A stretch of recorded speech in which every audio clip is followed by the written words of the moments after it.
Yo, magandang hapon po mga katusok. So ito pala yung trigger na gagawin natin ng 150 cm. So ayan po. So ito naman, yung kapal pala nito ay 8 mm.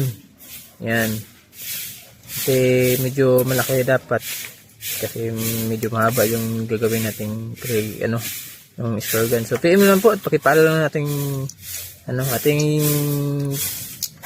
Bungo Spare Gun, ating Facebook page at ating YouTube channel ay Brian the Gifted. Yan po.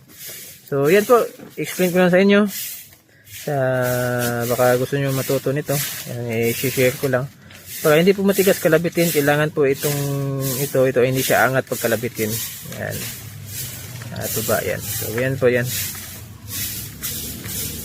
Yan. So 8 mm pala to. 12 mm yung kaha. Yan, 12 by 20. Yan po. Yo, what's up mga katusok? So ito na yun mga katusok. Nalagay na natin. Ayan po. So, ating pang 8 mm, 150 cm. So plano ko sana dito mga katusok, butasan natin. Yan o. Butasan natin dyan. Para dito na natin ititornilyo, pero naisip ko mas malakas yung sa pagbutas dito. Pag yung lock ay dito yung lock.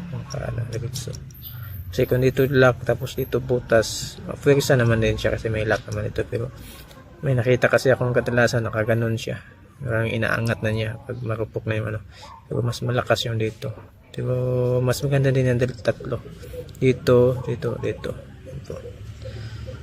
So ito na mga katusok ang ating yan po, ating trigger. Yan. So wala pang line release yan.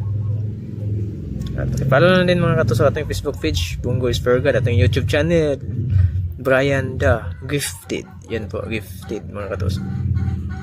Maraming salamat po sa panonood.